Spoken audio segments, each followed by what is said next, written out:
The silence that has surrounded Lady Sarah McCorquodale for nearly 3 decades is not merely an absence of speech. It is a fortress. It is a meticulously constructed barrier of privacy designed to protect the fragile reality of a human being from the crushing, distorting weight of a global mythology. For 28 years, while biographers speculated, documentary filmmakers edited, and the world analyzed every micro-expression of the royal family, Diana's eldest sister remained an enigma of restraint. She was the one who accompanied the then Prince Charles to Paris to bring her sister's body home. She was the one who stood in the searing heat of September 1997, a silent pillar of grief behind a casket that seemed to carry the heart of a nation. Yet, unlike almost everyone else caught in the gravitational pull of the Princess of Wales, Sarah never sold her story. She never wrote the memoir, never sat for the prime-time tell-all, and never used her proximity to the people's princess as a currency for public relevance. She understood with a chilling clarity that in the world of the elite, silence is the only way to preserve the truth. But now, reports filtering through the most guarded corridors of British society suggest that this fortress has developed a tectonic crack. Something has shifted in the emotional landscape of the Spencer family, moving the woman who has guarded her silence more fiercely than anyone else to finally signal where she stands. The shock currently vibrating through every royal circle is not just what Lady Sarah has reportedly revealed, but why the moment has arrived now. What could be significant enough to move a woman who has survived the most intense media scrutiny in human history without breaking? The answer lies in the fundamental paradox of Princess Diana's legacy. To the world, Diana is a symbol, a secular saint, a tragic icon whose life provides a convenient framework for modern struggles. But to Sarah, Diana was simply Duchess. She was a sister who shared childhood secrets.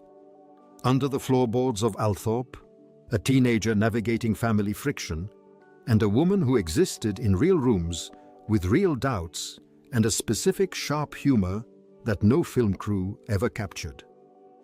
The wound currently opening within the family is the realization that the living, breathing woman Sarah loved is being systematically displaced by a polished, weaponized narrative.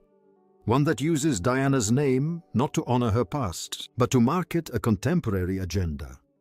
This displacement has reportedly reached a boiling point regarding the persistent high-stakes comparison between Meghan Markle and Princess Diana. For years, Prince Harry has operated under the illusion that the Spencer family would serve as his unconditional emotional rearguard. He has described his mother's relatives as the thread back to a world he lost when he was only 12. A continuity of love that exists outside the cold machinery of the Windsor institution. Harry has leaned heavily into the parallel between his mother's suffering and his wife's experience, framing Meghan as the spiritual successor to Diana's mission, a woman hounded by the same institutional ghosts and the same ruthless press. He assumed that because the Spencers loved Diana, they would naturally endorse a narrative that cast Meghan in her image. But this assumption may have been a profound miscalculation.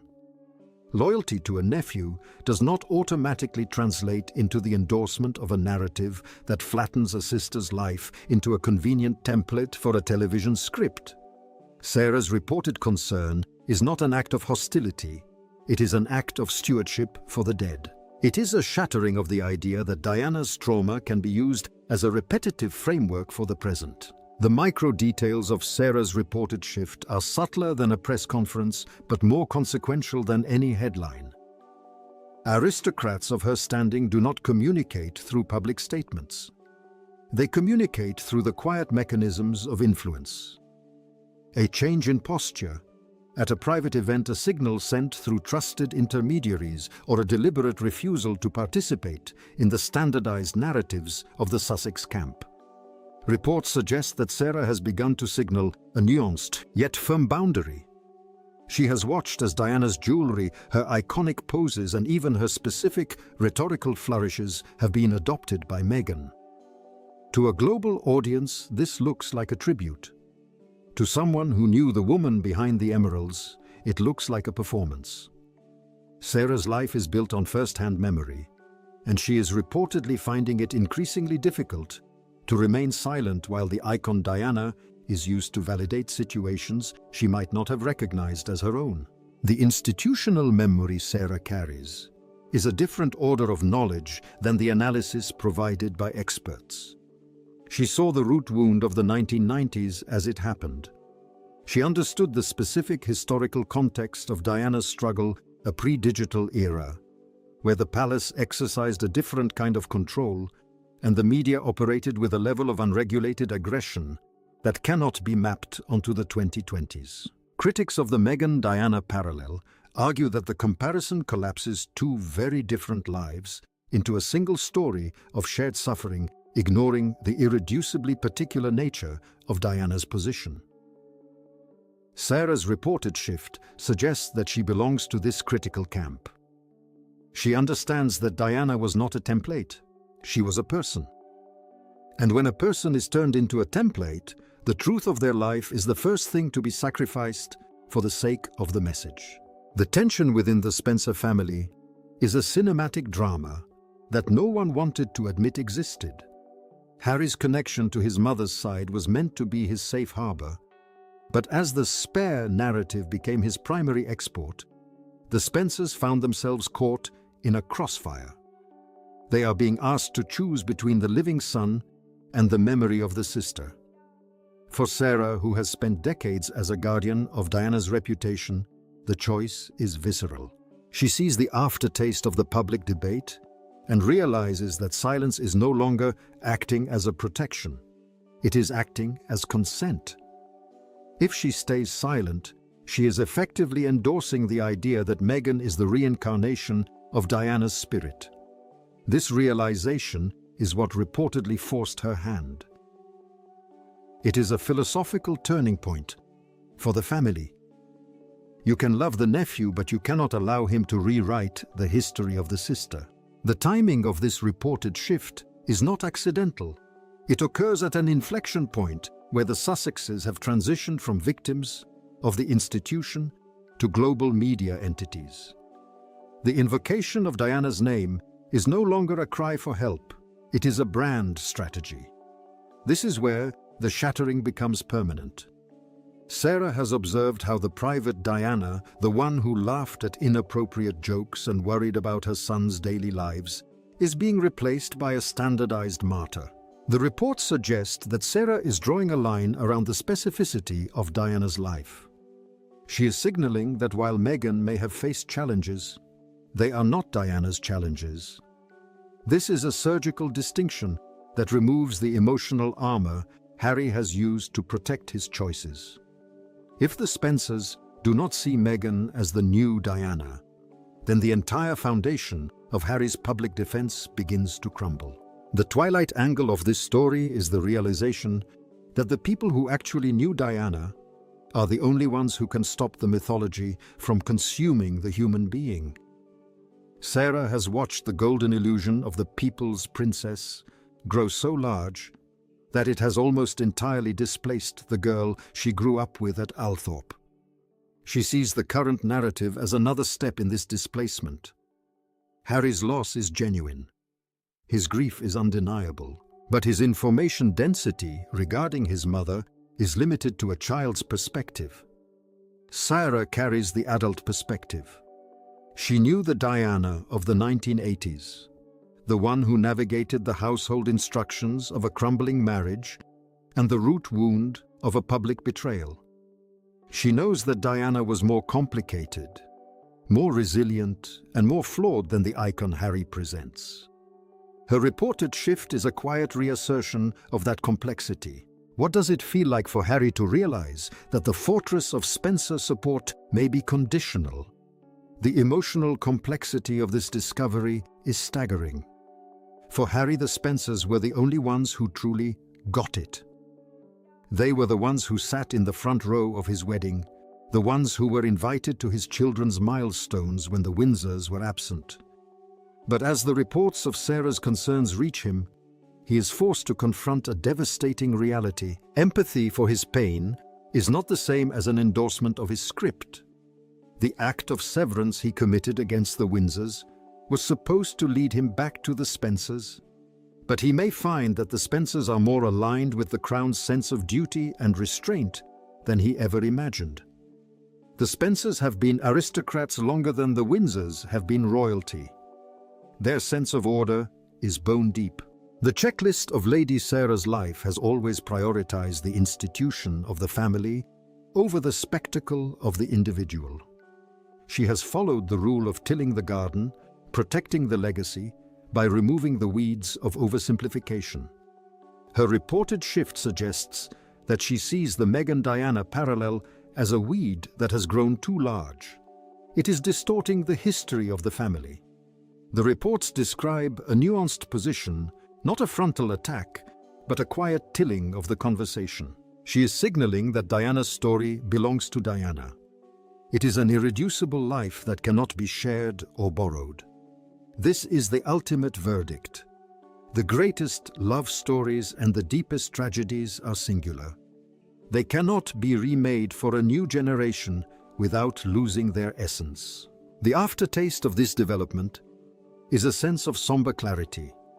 The monarchy survives because it is a system of strategic silence. Sarah has been the master of that system for decades. If she is now choosing to signal a position, it is because she believes the survival of Diana's true legacy is at risk. The shattering of the Sussex-Spencer alliance would be the most significant emotional fallout of the past 5 years. It would leave Harry without his primary emotional anchor, and Meghan without her most potent symbolic validation. It would be a resolution that few saw coming, one where the sister of the icon finally steps out of the shadows to say that memory is not for sale. In the end, the story of Lady Sarah McCorquodale is a story about the weight of memory. It is a biography of a woman who chose to be a silent sentinel in a world that demands noise. She has watched the golden illusion of the 90s turn into the digital drama of the 2020s, and she has decided that the person she loved deserves better than to be a template. Her reported shift is a cinematic document of a sister's loyalty. It is a reminder that while the world may own the princess, the family owns the woman. And the family is no longer willing to let the icon be used to decorate a story it does not recognize. The implications for the future of the royal narrative are profound. If the people who knew Diana best are the ones drawing the line, then the public must also decide where they stand. Do we value the analytical framework of a modern celebrity? Or do we value the specificity of a historical life Sarah has made her choice? She is protecting the memory by ensuring that the flowers that bloom there are the ones Diana actually planted. This is the zero-fluff reality of the Spencer family. They are the guardians of the ghost, and they are finally closing the gates to protect the person from the myth. As the days move forward, the authority over Diana's legacy is quietly being reclaimed. Harry may find that the continuity of love he sought from the Spencers comes with a price, the price of honesty. He may have to face the fact that his mother was not a saint or a template, but a woman who would have wanted her son to be happy, but might not have wanted her life to be the script for his rebellion. Sarah's reported shift is the resolution of this chapter. It is the moment the root wound of the family is addressed not through more interviews, but through a return to the dignity of the private. The factual base of this story is the enduring power of first-hand experience. In a world of standardized narratives and commercial cinematic branding, the micro-detail of a sister's memory remains the ultimate authority. Sarah has been the silent sentinel for 28 years, and her current posture is one of profound stewardship. She has tilled the garden and found the truth beneath the layers of performance. The philosophical punchline is simple. You can own the crown, you can own the jewelry, and you can even own the headlines, but you can never own another person's soul. Diana belongs to the Spencers, and the Spencers are finally taking her back. This act of severance between the Sussexes and the Diana mythology is the final act of a long-running tragedy. It is the point where the past refuses to be used by the present. Charles William and the Spencers have found their resolution in the one place Harry refused to look, the quiet, irreducible truth of a life already lived. The fortress of silence has served its purpose, and as the gates close once more, the image of Diana that remains is no longer a weapon or a tool.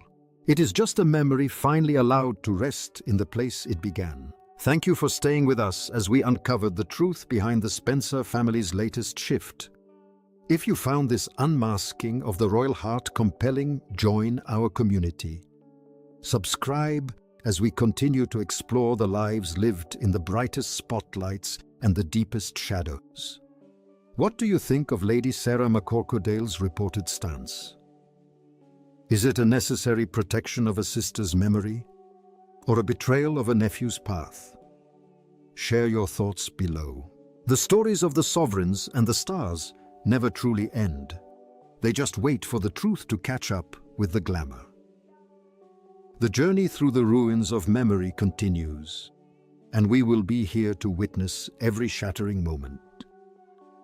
Until the next chapter, keep searching for the reality beneath the surface. The truth is often solitary, silent, and supreme.